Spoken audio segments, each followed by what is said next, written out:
हिंदू समाज के द्वारा ये जन आक्रोश रैली का आयोजन किया जा रहा है। हमारे पचोर खंड में भी ये जन आक्रोश रैली का आयोजन होने जा रहा है। हमारे बीच में सकल हिंदू समाज विराजमान है। तो मंच पर जो हमारे बीच में विराजमान है श्री 1008 पधारेंगे और श्री रमेश गिरी जी महाराज लसुल्डिया आश्रम से हमारे बीच में उपस्थित हैं। उनका भी स्वागत है। आप सभी का हमारे यहाँ मंच पर स्वागत है। श्री मंगल जी दुबे, आप श्री खाटू धाम भोपालपुरा से हमारे बीच में विराजित हैं। श्री ओपी जी पवार जिला समन्वय गायत्री परिवार से भी हमारे बीच में उपस्थित होने वाले हैं। से हमारे बीच में प्रवक्ता हैं, आप भी हमारे बीच में मंच पर विराजमान हैं। श्री धर्मेंद्र जी योगी, आप नागपुर संप्रदाय के प्रदेश अध्यक्ष हैं एवं महंत हैं, आप भी हमारे बीच में उपस्थित हैं। श्री योगेश जी शर्मा, बड़ा शिवालय महादेव मंदिर के आप महंत हैं, आप भी हमारे बीच में उपस्थित हैं। मुख्य वक्ता संधि हैं, आप भी हमारे बीच में उपस्थित हैं। संक्षिप्त में मैं श्री संजय जी भगवत आचार्य से अनुरोध करूंगा कि वो आए, संक्षिप्त में अपनी बात रखें। गुरुदेव। देखिए, मुझे बोलने के लिए बहुत कम समय मिला है और कुछ शब्दों में अपने को चर्चा करना है और बात भी करना है। हमारा खून गर्म है और हमारा खून हमारा हिंदू धर्म है। ध्यान देना, किसी भी धर्म में, किसी भी संप्रदाय में विश्व का कल्याण की जय घोष नहीं लगाई जाती है, पर हमारा हिंदू धर्म और हिंदू समाज एक ऐसा धर्म है और ऐसी समाज है जिसमें कोई भी शुभ कार्य करें और जिसके अंत में हम विश्व की कल्याण के लिए कहते हैं विश्व का कल्याण हो। ध्यान देना, हमारा जो धर्म है जात पात में बट रहा है और जात पात में जब बट गया तो धर्म जात पात में बटने पर धर्म पंगु हो जाता है। आपसे निवेदन करता हूं कि हिंदू धर्म को जात पात में ना बांटे। आज ब्राह्मण भी सुखी है, यादव भी सुखी है, बनिए भी सुखी है, राजपूत भी सुखी है, पर केवल दुखी है तो आज हमारा हिंदू धर्म दुखी हो रहा है, जिसके कारण आज बांग्लादेश में अत्याचार हो रहा है। ध्यान देना, केवल भगवान के घर से दो जात बनी, नर और नारी, और आफत काल में 5 जगह हमें अस्त्र शस्त्र का प्रयोग करना चाहिए। एक देश की रक्षा करते समय हथियार उठाना चाहिए, धर्म की रक्षा करते समय हथियार को उठाना चाहिए, नारी की रक्षा करते समय हथियार उठाना चाहिए। और ध्यान देना, कई हमारी जाति पाति में प्रताड़ित लोग हो रहे हैं आज बांग्लादेश में। ये भी एक कोरोना की बीमारी है, जो कोरोना बीमारी विदेश से आई थी और हमारे देश में भी आज हमें उसका सामना करना पड़ा। कहीं ये कोरोना बीमारी बांग्लादेशियों की कहीं आज हमारे भारत में ना आ जावे तो हमें भी ये दिन देखने पड़ेंगे। इसीलिए आपसे निवेदन है कि हमारा धर्म कोई जात पात का धर्म नहीं, क्योंकि हमारा धर्म एक ऐसा धर्म है जो विश्व को बचाने के लिए हम मंदिरों में कल्याण, विश्व का कल्याण की जय घोष लगाते हैं। तो ज्यादा शब्द ना देते हुए हमें केवल जात पात को छोड़ना है और जात पात को भगाना है और हिंदू धर्म में आपस में भाई भाई का संगठन बना करके धर्मो रक्षति रक्षिता, धर्म की रक्षा करना है। तो धर्म की रक्षा कब होगी? जब हम जात और पात को भूल जाएंगे, तब जाकर के धर्म की रक्षा होगी। केवल एक जात बची, एक धर्म बचा, और वो धर्म है हिंदू धर्म। हिंदू धर्म अमर रहे, अजर रहे, और हिंदू धर्म की हमें रक्षा करना है, देश की रक्षा करना है और धर्म की रक्षा करना है। और धर्म की रक्षा तब होगी जब हम जात बात को समाप्त करके और आपस में भाई भाईचारा रखेंगे, तब जाकर के धर्म की रक्षा कर पाएंगे।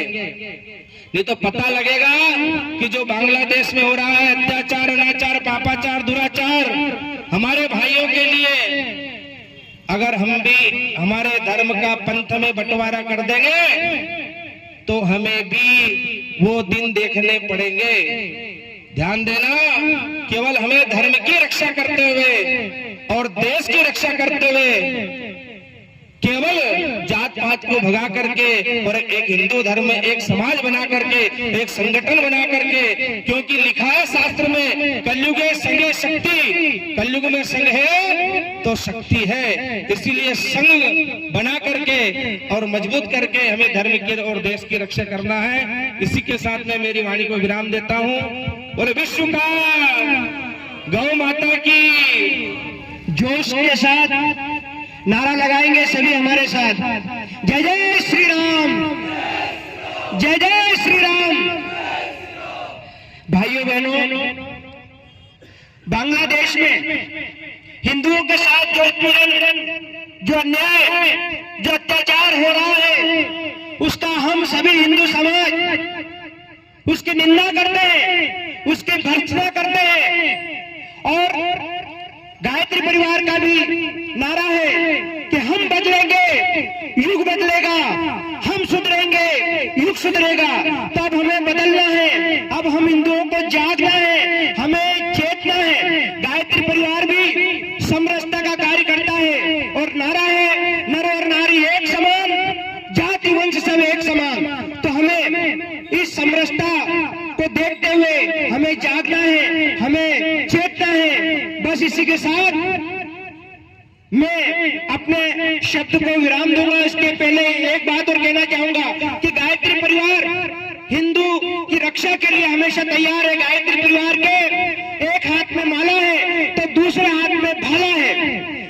हिंदुओं को हम सभी को जागना है। गायत्री परिवार सभी को, पूरे हिंदुओं को, पूरे देश को अच्छे संस्कार दे रहा है, तो अच्छे संस्कारों के साथ हमें जागना है। गायत्री परिवार के द्वारा जितने भी नक्सली क्षेत्रों में, जितने भी आदिवासी क्षेत्रों में जो धर्मांतरण हो रहा था, तो वापस गायत्री परिवार उनको, हजारों लोगों को वापस हिंदू बनाने का कार्य कर रहा है। वो गायत्री माता की, भारत माता की। भाई साहब धर्मेंद्र जी दांगी साहब से निवेदन करूंगा मैं। भाई साहब धर्मेंद्र जी,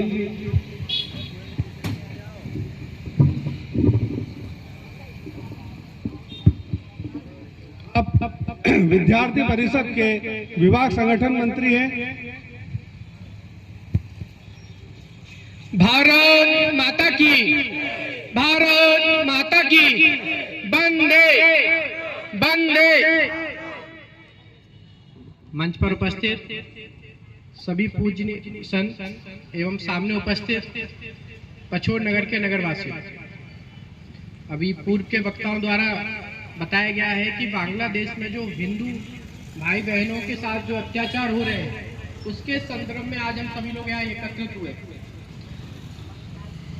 पूरे दुनिया के की अगर हम बातचीत करें तो 200 से ज्यादा देश है, लेकिन पूरी दुनिया में अगर हम देखें तो सिर्फ हिंदुओं के लिए कोई देश है तो वो सिर्फ और सिर्फ भारत है। अगर हमारे पड़ोसी देशों में इस प्रकार की हमारे भाई बहनों के साथ जो अत्याचार हो रहे हैं, उस अत्याचार के विरोध में अगर हम कोई प्रतिक्रिया नहीं करते तो ये हमारे लिए बहुत शर्म की बात होती है। अभी जैसे हम देखते हैं कि कई बार कई देशों में अगर छोटे से कार्टून से लेकर कोई टिप्पणी की जाती है तो एक बड़ा समुदाय सड़कों पर आ जाता है। लेकिन लगभग 2.5 महीनों से बांग्लादेश में जो हिंदुओं के साथ लगातार अत्याचार हो रहे हैं, उसमें हम लोग क्या कर रहे हैं, एक सोचने वाला विषय रहता है। अगर हम देखें तो बांग्लादेश 1971 से भारत द्वारा ही कहीं ना कहीं अस्तित्व में आया है, लेकिन आज की जो स्थिति है, जिसको हमने अपने सामने बनाया है, जिसको हमने पोषित किया है, आज वो हमको ही और हमारे भाई बंधुओं को ही आगे दिखाने का काम कर रहा है। अगर हम बातचीत करें कि आज की स्थिति क्या है, अगर 1971 में वहां पर जो हिंदुओं की या अल्पसंख्यकों की आबादी थी वो 28% के आसपास थी, लेकिन आज की अगर 2024 की बातचीत करें तो वो 7% से भी कम हो गई। तो लगातार वही हम अपने भारत देश की अगर बातचीत करते हैं तो अगर हम अल्पसंख्यकों की बातचीत करें तो उसकी आबादी हमें भी पता है कि कितनी थी और आज कितनी है। लेकिन अगर हम संक्षिप्त में इस चीज को थोड़ा समझेंगे तो क्या है कि किस प्रकार का एक दोहरा रवैया समाज द्वारा और अंतर्राष्ट्रीय स्तर से अन्य देशों द्वारा अपनाया जा रहा है, जहां एक और दूसरे देशों में अल्पसंख्यकों हिंदुओं की संख्या घट रही है और भारत में जो अल्पसंख्यक है उनकी संख्या बढ़ रही है, और फिर भी हमारे देश के लोग कहते हैं कि हमको यहाँ डर लगता है। तो ये थोड़ा सोचने वाला विषय होता है कि किस प्रकार का आज समाज दोहरा रवैया अपना रहा है। अगर हम बांग्लादेश में एक प्रकार का देखते हैं कि अभी जब 2.5 महीने से जब वहाँ अस्थिर सरकार का मोहम्मद यूनिस, हम सभी लोगों ने नाम सुना ही होगा कि उनको शांति के क्षेत्र में नोबेल पुरस्कार अंतर्राष्ट्रीय स्तर से दिया गया, और हम देख रहे हैं कि जब से वो सरकार में आए हैं वहां पर कितनी शांति बहाली की उन्होंने अपेक्षा की है या फिर प्रार्थना की है कि हमको किस प्रकार का समाज का निर्माण करना है। लेकिन हम देख रहे हैं कि यूएनओ से लेकर वहां की सरकार से लेकर सुप्रीम कोर्ट से लेकर हमारे हिंदू समाज के भाई बहनों और अल्पसंख्यक समाज के भाई बहनों के साथ जो लगातार अत्याचार हो रहे हैं उसमें उन लोगों की कितनी भूमिका रही है। अभी हम देखते हैं कि कुछ समय पहले ही इस्कॉन मंदिर द्वारा जो कोरोना काल से लेकर वहां पर जितनी भी आपदाएं आई हैं उन आपदाओं में उन्होंने कोई भेदभाव ना करते हुए सभी को राशन से लेकर दवाइयों से लेकर और पूरी व्यवस्था करने का जिनको काम किया गया है। आज ऐसे ही संतों को वहां पर राष्ट्रद्रोह का आरोप लगाकर जेल में बंद कर दिया जाता है। एक बड़ी संख्या में वहां पर इस प्रकार का अत्याचार लगातार बढ़ता जा रहा है। तो हमको देखना है कि एक जो अंतर्राष्ट्रीय स्तर से लेकर और जो लोग कहते हैं हमको भारत में डर लगता है उन लोगों की मनोस्थिति किस प्रकार की है आज। तो आज जो हम यहाँ पर एकत्रित हुए हैं वो एक हमारी संख्या, हम अगर बातचीत करें कि हमें हिंदू समाज को एकत्रित करने की क्यों आवश्यकता पड़ती है। अभी पूर्व के वक्ताओं द्वारा कहा गया है कि हम अलग अलग जाति में होकर तो संपन्न सक्षम है, लेकिन जब हम हिंदू समाज की बात करते हैं तो हमारी कहीं ना कहीं अक्षमता हमारे सामने प्रदर्शित होती है। लेकिन आज का जो दौर है, जैसे अभी गायत्री परिवार के पूजनीय संत जी द्वारा कहा गया है कि हमारे में शास्त्र भी है और शस्त्र भी है, तो समय की आवश्यकता को देखते हुए हमें हर प्रकार से तैयार रहने की जरूरत है। अभी वो हिंदू समाज नहीं रहना चाहिए जो सिर्फ बातों से काम चलाता हो। हमें पूरे देश में हिंदू समाज को एकत्रित होकर और बढ़ चढ़कर हर चीज में, अगर किसी भी देश के हिंदू या अल्पसंख्यक समुदाय के हमारे किसी भाई बहन के साथ कुछ अत्याचार होता है तो हमको सड़कों पर निकलने की अति आवश्यकता है। हमें किसी की राह देखने की जरूरत नहीं है कि कोई हमको आएगा जगाने के लिए। जैसे कई बार देखते हैं कि हिंदू बहुत सोता है या सोता हुआ रहता है, और कई बार हमारे कुछ लोग कहते हैं कि हिंदू सोता हुआ शेर है। तो ऐसे सोए हुए व्यक्ति की समाज में शायद आवश्यकता नहीं है। आज हमको सिर्फ आवश्यकता है तो सिर्फ एक, हमारे किसी भी हिंदू भाई बहन या अल्पसंख्यक भाई बहन के साथ किसी प्रकार का अत्याचार हो रहा है तो उसकी हमारी प्रतिक्रिया क्या होनी चाहिए। यूनेस्को द्वारा जब किसी भी देश में कोई आपदा आती है या मेरे साथ बोलेंगे भारत माता की, भारत माता की, वंदे वंदे। सभी हमारे सनातनी जो मुखर अपने अपने उद्बोधन के माध्यम से कहीं ना कहीं छोटे छोटे स्थान से लेकर बड़ी बड़ी जगह अपना धर्म गौरव बढ़ाने के लिए अपना उद्बोधन देकर सोए हुए सनातनियों को जगाने की कोशिश कर रहे हैं। इन सभी दिव्य विभूतियों को मैं अंतर्मन से प्रणाम करता हूं, एवं इस तपती हुई धूप में बैठे हुए आप सभी लोग, क्योंकि आज हम इकट्ठे क्यों हुए हैं। देखिए, हर जिला स्तर पर, तहसील स्तर पर, जगह जगह हम लोग आज जो 3 और 4 तारीख डिसाइड की गई थी, हमारे बांग्लादेश में जो हिंदू भाई बहन हैं उन पे जो गहन अत्याचार हो रहे हैं उसके ऊपर हम एक जन चेतना चलाएं, क्योंकि हमारे गांव में, छोटे छोटे शहरों में अभी हम जातियों में फंसे और बटे हैं। लेकिन हमारे बाबा योगी ने बटेंगे तो कटेंगे के नारे से महाराष्ट्र की जो सरकार में आमूलचूल परिवर्तन किया, ये किसका निशान है? ये हमारे सनातनियों का निशान है। क्योंकि अगर हम बचेंगे तो हम कथाएं भी करेंगे, इन साधु सन्यासियों का आदर भी करेंगे। क्योंकि अभी हम आज की लेटेस्ट बात बता रहा हूं, क्योंकि आप सभी के बीच में इस तहसील में मैं इकलौता ऐसा व्यक्ति हूं जो 2 बार बांग्लादेश इंग्लिश कथा करके आया हूं। मैं 2 बार बांग्लादेश होके आया हूं। मैंने, क्योंकि जब ये हिंसा स्टार्ट हुई, मोहम्मद यूनुस वहां पर तात्कालिक अभी जो वहां के प्रशासक हैं, उन्होंने जिस उदासीनता के साथ हिंदू भाई बहनों के साथ कितना घोर अत्याचार हो रहा है, उस पे जो मूक साधन अपनी चुप्पी ले रखी है। अभी डोनाल्ड ट्रंप ने कहा है कि 1 जनवरी के दिन, जब जनवरी में वो सत्तासीन होंगे अमेरिका में, तो सबसे पहले वो हमास का मुंह बंद करेंगे। बांग्लादेशी हिंदुओं के साथ जो घोर अत्याचार हो रहा है, इसके ऊपर बांग्लादेश नहीं, हिंदुस्तान में तो हमारे यहाँ पर पता है संबल की चर्चा हो रही है। संबल जानते हो? कितने लोग जरा हाथ खड़ा करो, संबल जानते हो? हम तो गांव के लोग हैं, संबल जाना, संबल नहीं जाना भैया। संबल कौन है? सनातन हिंदू धर्म में वो जगह है संबल जहां पर कलयुग का विनाश होगा, वहां पर भगवान कल की अवतार लेंगे, वो संबल, उसकी चर्चा हो रही है। लेकिन हमारे जो हिंदू भाई बहनों के साथ घोर अत्याचार हो रहा है, उस पर कोई चर्चा नहीं हो रही। ये विपक्ष है भाई, एक सो कॉल्ड तकनीक के तहत ये डिस्कस हो रही है। तो आइए हम सभी एक संकल्प करें। देखो मेरी जिज्ञासा है, क्योंकि वक्फ बोर्ड का भी काम चल रहा है, जगह जगह जो चीजें चल रही हैं, हमारे छोटे छोटे कस्बों में जो मंदिरों में आप लोगों ने बाबा साहब की मजार बना रखी है, सभी से करबद्ध निवेदन है, अपने उस मंदिर प्रांगण से उस मजार को हटा देना चाहिए। बुरा मत सोचना, 33 करोड़ देवता हैं, इतने सारे देवता हैं, उसके बाद भी हम मजार को प्रणाम करते हैं। हम मुस्लिम भाइयों से कम सीख ले लें। शुक्रवार के दिन सभी लोग जुम्मे की नमाज करते हैं। कभी हम एक दिन डिसाइड किया आप लोगों ने? वो लोग एक फकीर हो चाहे एक अमीर हो, सब लोग मस्जिद जा सकते हैं, हम आपस में हिल मिल के हम मंदिर भी नहीं जाते। हम सनातनी बांग्लादेशी उन हिंदू भाइयों की मदद के लिए बात करते हैं। अरे एक मदरसे में जाके देखना आप लोग, मध्य प्रदेश सरकार की जितनी योजनाएं हैं, सेंट्रल गवर्नमेंट की जितनी योजनाएं हैं, अपने सभी मुस्लिम भाइयों को एक एक करके बताते हो। अरे तुम्हारे पड़ोसी अगर तुम्हें सरपंच में वोट नहीं दे तो उसका नाम काट देते हो कुएं का। यार कैसे लोग हो तुम? हम जागेंगे क्या? पहले तो हमें अपने जोन पे बात करना पड़ेगा।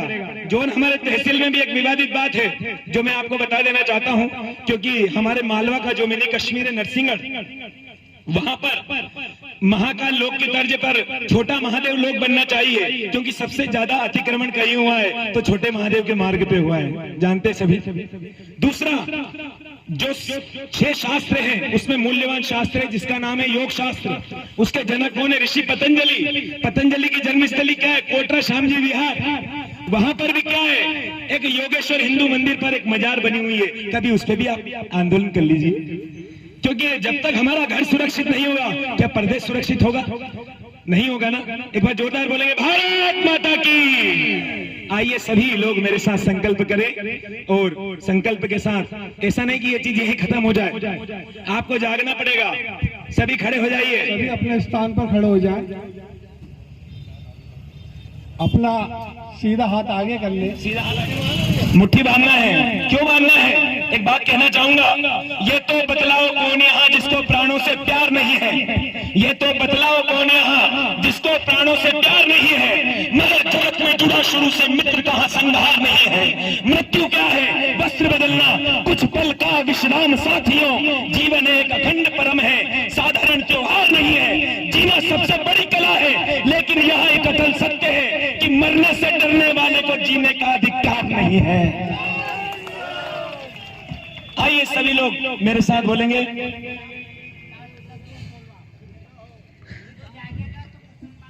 नहीं, मैं कोई ऐसी बात नहीं करूंगा। मैं बोल रहा हूं क्योंकि मैं डॉक्टर भी हूं, पीएचडी डॉक्टर हूं। वैक्सीनेशन की डिस्कस करना, वैक्सीन का जो जनक है एडवर्ड जेनर, हमारे कोविड की भी जो वैक्सीन लगी है, यानी रोग ही रोग का निदान करता है। हमारे मुस्लिम भाइयों से यूनिटी की प्रेरणा लीजिए, लेना पड़ेगी आप लोगों को, क्योंकि विश्व में कहीं भी सनातन धर्म का कोई देश नहीं बचा, लेकिन मुस्लिम भाइयों के इतने देश क्यों हुए? क्योंकि वो यूनिट में रहते हैं और हम जाति पाति में फंसे हुए भाई। इसलिए मैं मुसलमान के खिलाफ कोई बात नहीं करूंगा, उनसे सीख की बात है। जैसे वैक्सीनेशन उसी रोग में ही दवा का निदान है, इसी प्रकार उनके संगठन से प्रेरणा लीजिए। अरे हमारी दुर्गा को वेश्या कहने वालों को हम कुछ नहीं कहते, और वो अगर मोहम्मद साहब के बारे में कुछ कहते, उनका गला काट देते, मैं उनको सल्यूट करता हूँ आप लोगों के बीच में।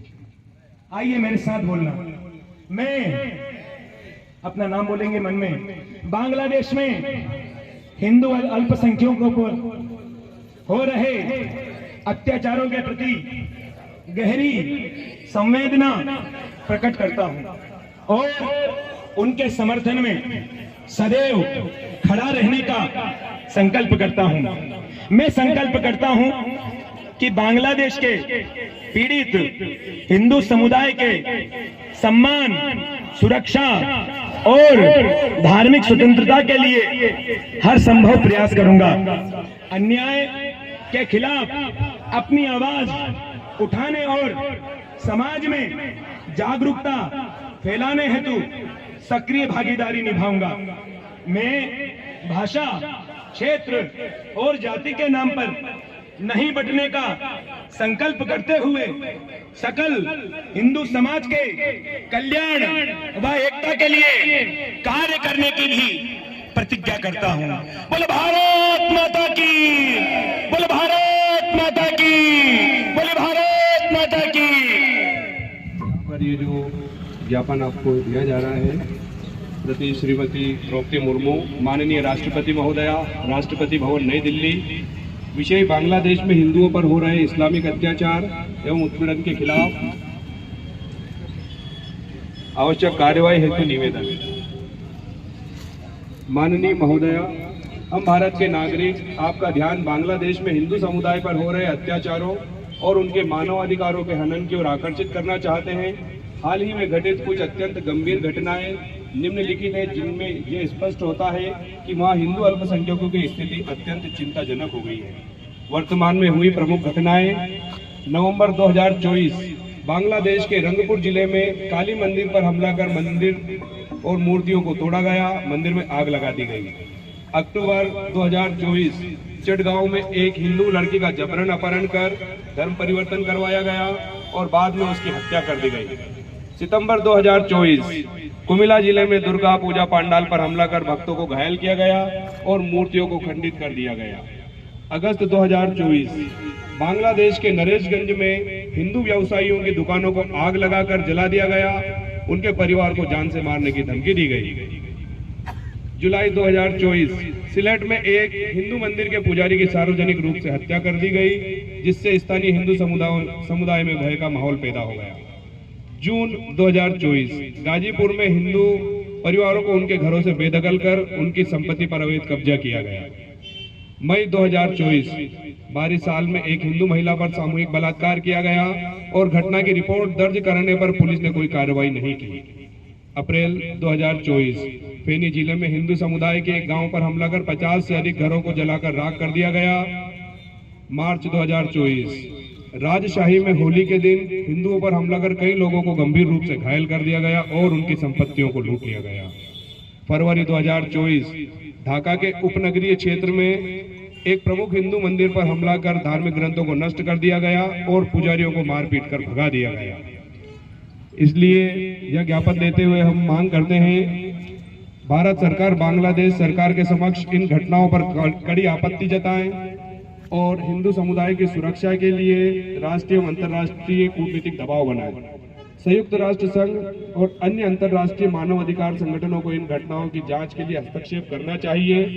इतनी लंबी चुप्पी मानवाधिकार को लेकर काम करने वाले एनजीओज के लिए उचित नहीं है। भारत सरकार सहित वैश्विक मानवतावादी संगठन बांग्लादेश में पीड़ित हिंदू परिवारों को राहत और पुनर्वास में सहायता प्रदान करें। इन घटनाओं को अंतर्राष्ट्रीय मीडिया में प्रमुखता से प्रकाशित कर वैश्विक जागरूकता बढ़ाई जाए। माननीय राष्ट्रपति महोदया, हम आपसे निवेदन करते हैं कि इस ज्ञापन को संज्ञान में लेते हुए उचित कार्रवाई करें ताकि बांग्लादेश में हिंदू समुदाय को सुरक्षा, न्याय और सम्मान पूर्वक जीवन प्राप्त हो सके। धन्यवाद। सादर सकल हिंदू समाज।